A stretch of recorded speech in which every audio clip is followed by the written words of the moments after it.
ചെങ്ങമനാട് 3.5 വയസ്സുകാരിയെ കൊലപ്പെടുത്തിയ അമ്മയെ കഴിഞ്ഞ ദിവസം പോലീസ് അറസ്റ്റ് ചെയ്തു. പക്ഷേ കൊച്ചിനെ പീഡിപ്പിച്ചതായിട്ട് പോസ്റ്റ്മോർട്ടം റിപ്പോർട്ടിൽ ഞെട്ടിക്കുന്ന വാർത്തകൾ വെളിയിൽ വന്നു. പോലീസ് സംശയമുള്ള ആ വീട്ടിലെ 3-4 പേരെ ചോദ്യം ചെയ്തു. പോസ്റ്റ്മോർട്ടം റിപ്പോർട്ട് വരുമ്പം അമ്മ സന്ധ്യയെ റിമാൻഡ് ചെയ്യാനായിട്ട് കോടതി കൊണ്ടുപോകുന്ന സന്ദർഭത്തിലായിരുന്നു. പെട്ടെന്ന് തന്നെ അവർ വീണ്ടും ഇവരെ ചെങ്ങമനാട് പോലീസ് സ്റ്റേഷനിൽ ഡീറ്റെയിൻ ചെയ്തു. കാരണം പോസ്റ്റ്മോർട്ടം റിപ്പോർട്ടിനകത്ത് കുട്ടിയുടെ സ്വകാര്യ ഭാഗത്ത് പീഡനം ഉണ്ടായിട്ടുണ്ട്, ഫ്രഷായിട്ടുള്ള പീഡനം കൂടെ ഉണ്ട്. ഈ മരിക്കുന്നതിൻ്റെ തലേ ദിവസം 24 മണിക്കൂറിന് മുമ്പും പീഡനം ഉണ്ടായിട്ടുണ്ട്. അത് കരിഞ്ഞിട്ടില്ല. പെൺകുട്ടിയുടെ സ്വകാര്യ ഭാഗത്തും മുൻവശത്തും പിൻവശത്തും മുറിവുകളുണ്ട്. കഴിഞ്ഞ 1 വർഷം കൊണ്ട് ആരോ പീഡിപ്പിക്കുന്നു. പോലീസിനെ അത് ഞെട്ടിച്ചു കളഞ്ഞു. നമ്മളാരും പ്രതീക്ഷിച്ചില്ല. 3-3.5 വയസ്സുള്ള കുട്ടിയാണ്. അതുകൊണ്ട് അവരെ അമ്മയെ ചോദ്യം ചെയ്ത ഉടൻ തന്നെ പോലീസ് കുട്ടിയായിട്ട് അടുത്ത് ഇടപഴകുന്നത് ആര്, അവർ ആ മൂഴിക്കുളത്ത് അവരെ ഭർത്താവുമായിട്ട് താമസിക്കുന്ന വീടിനോട് ചേർന്ന് ഒരു ചെറിയ വീട്ടിലാണ് ഭർത്താവും അല്ലെങ്കിൽ ഈ സന്ധ്യയും ഈ 2 മക്കളും. മൂത്ത ആൺകുട്ടി ആ വീട്ടിൽ, ഇളയ പെൺകുട്ടി അമ്മയെ അവിടെയാണ്. മിക്കവാറും കുട്ടികൾ അപ്പൻ്റെ വീട്ടിൽ തൊട്ട് ചേർന്ന് നിൽക്കുന്ന അപ്പൻ്റെ വീട്ടിൽ തന്നെയാണ്. അപ്പൻ്റെ സഹോദരന്മാരൊക്കെ അവിടെയുണ്ട്. അവരാണ് കുട്ടികളെ ലാളിക്കുന്നതും ഓമനിക്കുന്നതുമൊക്കെ. അമ്മ മിക്കപ്പോഴും അമ്മയുടെ വീട്ടിലോട്ട് പോകും, കൊച്ചു തന്നെയാവും. പിതാവ് പണിക്കും പോവും. പിന്നെ പിതാവിൻ്റെ സഹോദരന്മാരൊക്കെയാണ് അവിടെയുള്ളത്. കുട്ടിയെ പീഡിപ്പിക്കുന്നതിന് വെളിയിൽ നിന്ന് ആരും വരില്ല എന്ന് പോലീസിന് മനസ്സിലായി. കാരണം വീട്ടിനകത്ത് തന്നെയാണ് ആ പീഡനം നടന്നത്. സ്കൂളിലോ അല്ലെങ്കിൽ നഴ്സറി പോകുന്ന സ്ഥലത്തും അതിന് സ്കോപ്പില്ല. സംശയം ആ വീട്ടുകാരിലേക്കായി. കുട്ടിയെ പീഡിപ്പിച്ചു എന്ന് പോസ്റ്റ്മോർട്ടത്തിൽ നോക്കിക്കഴിഞ്ഞപ്പം കുട്ടിയെ കൊല്ലുന്നതിന് 24 മണിക്കൂർ മുമ്പും ഫ്രഷായിട്ടുള്ള 24 മണിക്കൂർ എങ്കിലും ഉള്ള ഒരു പരിക്ക് കുട്ടിയിലെ സ്വകാര്യ ഭാഗത്തുണ്ടായി. പോലീസ് കൃത്യമായി ചോദ്യം ചെയ്തു. അമ്മ സന്ധ്യ കൂടുതലും നേരം മൗനിയായിരുന്നു. എങ്കിലും പിതാവിൻ്റെ അനിയന്മാരിലേക്ക് അന്വേഷണം നീളുന്നതായിട്ട് കണ്ടു പോലീസ്. അവരുടെ സംശയം അങ്ങനെയായിരുന്നു. അത് കൃത്യമായിരുന്നു. KV സുഭാഷ് എന്ന് പറയുന്ന സുഭാഷിൻ്റെ കുട്ടിയുടെ പിതാവ്, സുഭാഷിൻ്റെ അനിയൻ, അയാളാണ് ഏറ്റവും കൂടുതൽ വിതുമ്പിയത്. കൊച്ചിൻ്റെ മൃതദേഹം കണ്ടെത്തി കഴിഞ്ഞപ്പോൾ അതിനെ ചേർത്ത് നിർത്തി കരയുന്ന എല്ലാം നമ്മൾ കണ്ടു. ഏറ്റവും കൂടുതൽ സങ്കടം കാണിച്ചത് സുഹാസ് തന്നെയാണ്. അയാളാണ് കുട്ടിയെ പീഡിപ്പിച്ചത്. അയാൾ പൊട്ടിക്കരഞ്ഞുകൊണ്ട് കുറ്റസമ്മതം നടത്തി പോലീസിൻ്റെ അടുത്ത്.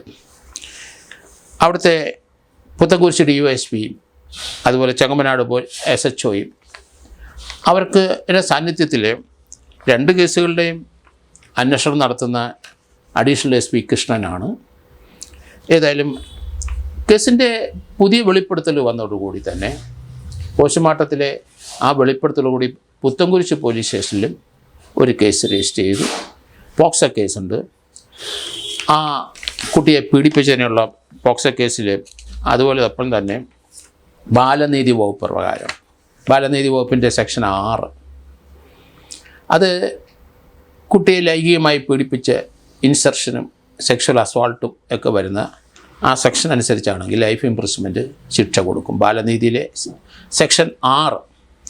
അതോടൊപ്പം തന്നെ കുട്ടിയെ കൊലപ്പെടുത്തിയതിന് അമ്മയുടെ പേരിൽ മർഡർ കേസ് തന്നെയാണ്.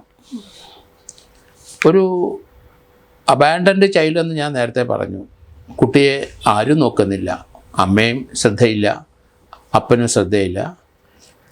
അപ്പൻ്റെ വീട്ടിൽ തന്നെയാണ്, അതിനോട് ചേർന്ന ചെറിയ ചെറ്റപ്പുരയിൽ തന്നെയാണ് കൊച്ച് കഴിഞ്ഞുകൂടുന്നതെങ്കിലും ആ കുട്ടിയെ പീഡനം കഴിഞ്ഞ 1 വർഷം കൊണ്ട് നടക്കുകയാണ്.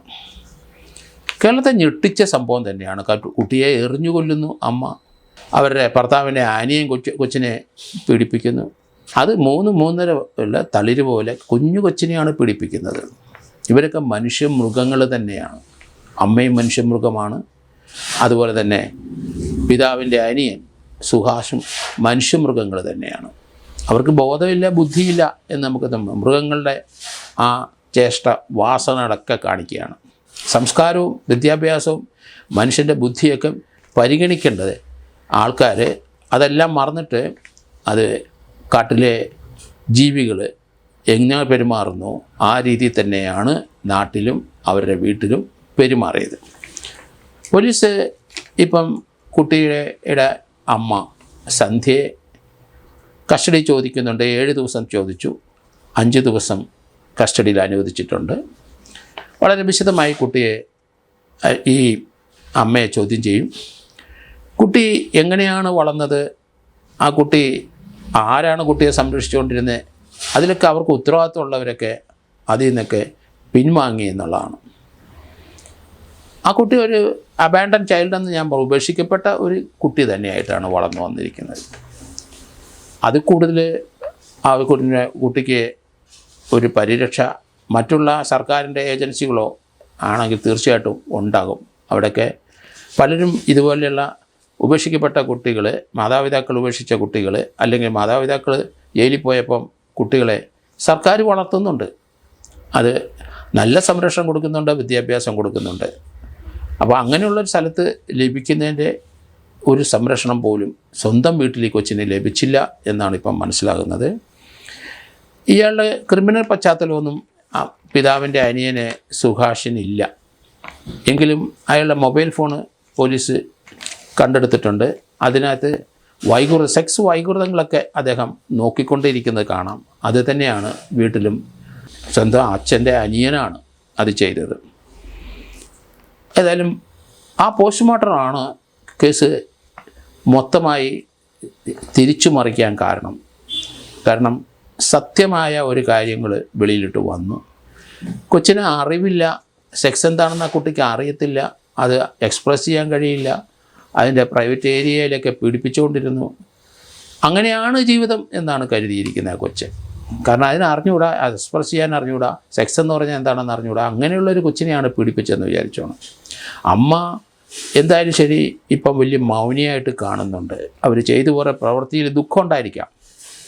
പക്ഷേ അമ്മ പുഴയിലേക്ക് കൊച്ചിനെ വലിച്ചെറിഞ്ഞപ്പം ആ കൊച്ചിൻ്റെ പാലത്തിൽ നിന്ന് വലിച്ചെറിയുമ്പോൾ ആ കൊച്ചിൻ്റെ വികാരം, അതിൻ്റെ ചിന്ത എങ്ങനെയാണെന്നൊക്കെ നമുക്ക് തോന്നാം. അതുമായിട്ടൊന്നും ചിന്തിക്കാൻ അറിയില്ലെങ്കിലും അമ്മ തന്നെ വലിച്ചെറിഞ്ഞു, തന്നെ ഉപേക്ഷിച്ചു, തന്നെ അന്തരീക്ഷത്തിലേക്ക് എറിഞ്ഞു. ആ കുട്ടി വെപ്രാളപ്പെട്ടു. 3-4 സെക്കൻഡ് കൊണ്ട് അത് വെള്ളത്തിൽ വീണു, ശ്വാസം മുട്ടി മരിക്കുകയും ചെയ്തു. ഇപ്പോൾ അവർ വലിയ മൗനിയായിട്ട് ചോദ്യം ചെയ്യുമ്പോൾ മൗനിയായിട്ട് കാണുന്നതാണ് പുറത്തു വരുന്ന വാർത്തകൾ. അവർക്ക് ദുഃഖം ഉണ്ടായിരിക്കാം, പ്രയാസം ഉണ്ടായിരിക്കും. ഇപ്പോഴായിരിക്കും അവർ ചിന്തിക്കുന്നത് അവർ ചെയ്ത പ്രവൃത്തിയുടെ ഫലം. കാരണം മനുഷ്യജീവനെ ഇട്ടാണ് പണ്ടാടിയത്. അത് ഏതമ്മയായാലും ഏത് മനുഷ്യനായാലും ശരി അങ്ങനെയുള്ള പ്രവൃത്തികൾ ചെയ്യാൻ പാടില്ലല്ലോ. ഒരു മനുഷ്യജീവനെ കൊണ്ടുപോയി അപകടത്തിൽ നിസ്സഹായരായ, അതിന് പ്രതികരിക്കാൻ അറിഞ്ഞുകൂടാ, അമ്മയുടെ തോളത്തിരിക്കുന്ന കുട്ടിയാണ്, അല്ല അമ്മയുടെ എളിയിലിരിക്കുന്ന കുട്ടിയാണ്, അമ്മയുടെ കയ്യിലിരിക്കുന്ന കുട്ടിയാണ്. അത്രയും പ്രായമുള്ള, അത്രയേ ഉള്ളൂ പ്രായം, അങ്ങനെയുള്ളൊരു കുട്ടിയല്ലേ കൊല്ലുന്നത്. അതിന് പ്രതികരിക്കാനോ ശബ്ദിക്കാനോ കഴിയുന്നില്ല. അതുകൊണ്ട് ഈ പിതാവിൻ്റെ സ്ഥാനത്തുള്ള ആളെയാണ് പോലീസ് അറസ്റ്റ് ചെയ്ത് ഇപ്പം റിമാൻഡ് ചെയ്തിട്ടുണ്ട്. ഇനി അയാളെയും കസ്റ്റഡി എടുക്കും. മർഡർ കേസ് ചെങ്ങമനാട് പോലീസ് സ്റ്റേഷനിലും അതുപോലെ തന്നെ പീഡന കേസ് പുത്തൻകുരിശ് പോലീസ് സ്റ്റേഷനിലും. ഇത് രണ്ടും സൂപ്പർവൈസ് ചെയ്യുന്ന അവിടുത്തെ അഡീഷണൽ SP കൃഷ്ണനാണ്. അവിടുത്തെ DYSമാർ ഏതായാലും അവർ കൃത്യമായ ആ എവിഡൻസിന് അനുസൃതമായ പ്രതിയെ കണ്ടെത്തിയതിലാണ്. കാരണം ഒരിക്കലും അങ്ങനെ നമ്മളാരും ചിന്തിക്കത്തില്ല പിതാവിൻ്റെ അനിയനാണ് ഈ പീഡനം നടത്തിയെന്ന്. പക്ഷേ പോലീസ് അത് നന്നായിട്ട് പ്രൂവ് ചെയ്തു. വെളിയിലുള്ള ഒരാളെ കൊച്ചിനെ പീഡിപ്പിക്കാനുള്ള സ്കോപ്പില്ല, അതിനുള്ള ചാൻസില്ല. ആ വീട്ടിനകത്ത് തന്നെ ഫ്രഷ് ആയിട്ടുള്ള ആ ഊണ്ട് അത് വീട്ടിനകത്തുനിന്ന് മാത്രം ഉണ്ടായതാണ്. അത് കൃത്യമായിരുന്നു. ഏതായാലും പോലീസിന് എല്ലാ അഭിനന്ദനങ്ങളും. നല്ല രീതിയിൽ ഈ കേസിൻ്റെ അന്വേഷണം മുന്നോട്ട് വരട്ടെ എന്നാണ് പ്രാർത്ഥിക്കുന്നത്.